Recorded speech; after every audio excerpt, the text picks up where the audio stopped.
महाबोधि मंदिर बोधगया की पूरी जानकारी।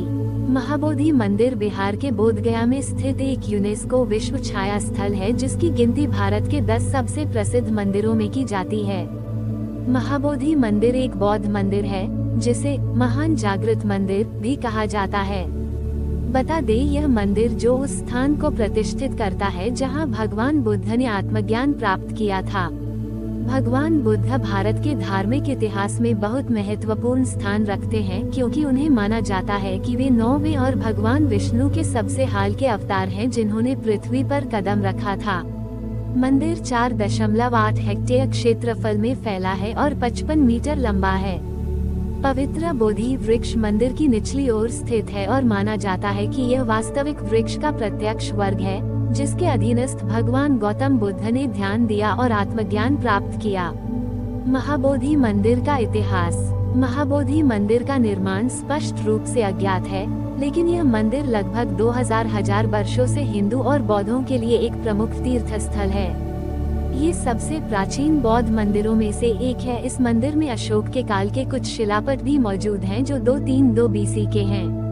मंदिर की मूल संरचना ज्यादा मजबूत नहीं थी, क्योंकि यह ज्यादातर ईंटों से बनी हुई थी, जो पत्थरों की तुलना में बहुत कम पहचान है। इसलिए मंदिर के ज्यादातर भागों का पुनर्निर्माण, जिनमें कुछ 7वीं शताब्दी के बदलावों में किया गया था, या शायद कुछ उससे पहले भी, जबकि अंतिम बार 19वीं शताब्दी के बाद किया गया था। महाबोधि मंदिर का महत्व। बता दें, महाबोधि मंदिर बौद्ध धर्म के लोगों के लिए अत्यंत महत्वपूर्ण स्थान रखता है। महाबोधि मंदिर भगवान बुद्ध के जीवन से संबंधित 4 पवित्र स्थानों में से एक है, और विशेष रूप से ज्ञान की प्राप्ति के लिए। कथाओं और तथ्यों के अनुसार यही पवित्र स्थल है जहां भगवान गौतम बुद्ध को आत्मज्ञान की प्राप्ति हुई थी और सभी मोहमाया को त्याग कर अपने जीवन को जन कल्याण के लिए समर्पित कर दिया था। इस प्रकार यह मंदिर बौद्ध धर्म के लोगों के साथ सभी धर्म के लोगों और लेबल के लिए भी आकर्षण का केंद्र बना है, जहां हर साल लाखों की संख्या में पर्यटक आते हैं। बोधि वृक्ष। महाबोधि मंदिर और बोधगया का महत्वपूर्ण और ऐतिहासिक वृक्ष या स्थान है, जो सिद्धार्थ गौतम के जीवन से सीधे जुड़ा हुआ है। युवा राजकुमार सिद्धार्थ गौतम ने दुनिया की विपत्तियों को देखा और सहन नहीं कर सके। दुनिया के सभी दुखों और पीड़ाओं को समाप्त करने की तलाश में वो फल्गु नदी के जंगलों में पहुंच गया, जिसके बाद वो एक पीपल के पेड़ के नीचे ध्यान की अवस्था में बैठे और 3 रात और 3 दिन तक गहन ध्यान अवस्था में रहने के बाद सिद्धार्थ गौतम ने आत्मज्ञान प्राप्त किया, जिसके बाद पीपल वृक्ष को बोधि वृक्ष के नाम से जाना जाने लगा और सिद्धार्थ गौतम को गौतम बुद्ध ने नाम दिया। सांकेतिक अशोक ने एक मंदिर बनवाया था, जो महान गौतम बुद्ध की स्मृति में समर्पित था। महाबोधि मंदिर की वास्तुकला। महाबोधि मंदिर का निर्माण ईंटों से किया गया था, जो पूर्वी भारत में सबसे पुरानी नींव में से एक है। इसे भारतीय ईंटवर्क का एक बेहतरीन उदाहरण माना जाता है, जो बाद की परंपराओं के विकास में अत्यधिक प्रभावशाली था। यूनेस्को के अनुसार प्रचलित मंदिर गुप्त काल से पूरी तरह से ईंटों में निर्मित सबसे प्रारंभिक और सबसे भव्य में से एक है। महाबोधि मंदिर का केंद्रीय टावर 4 छोटे टावरों से घिरा हुआ है, जो एक ही शैली में निर्मित हैं। महाबोधि मंदिर पत्थरों की 2 अलग अलग प्रकार की रेलिंगों से घिरी हुई है। बलुआ पत्थरों से बनी रेलिंग लगभग 150 BC के हैं, जिनमें से कुछ रेलिंग अंगड़े स्थलों से निर्मित हैं, गुप्त काल के माने जाते हैं।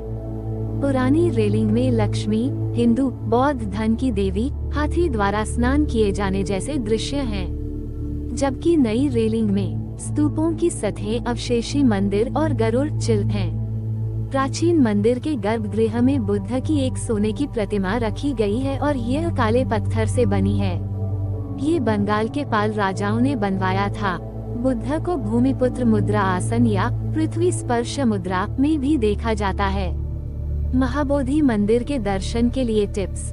यदि आप महाबोधि मंदिर में जाने वाले हैं या जाने की योजना बना रहे हैं, तो अपनी यात्रा पर जाने से पहले कुछ महत्वपूर्ण सुझावों को अवश्य जान लें। जब भिक्षु और भक्त एक साथ बोधि वृक्ष के चारों ओर पूजा करते हैं, तो उस दृश्य को अवश्य देखें। जब आप महाबोधि मंदिर की यात्रा पर आते हैं, तो ध्यान दें, मंदिर के मंदिर फोटोग्राफी और मोबाइल फोन ले जाने की अनुमति नहीं है, इसलिए इस सब चीजों को अपने गाड़ी में छोड़ दें।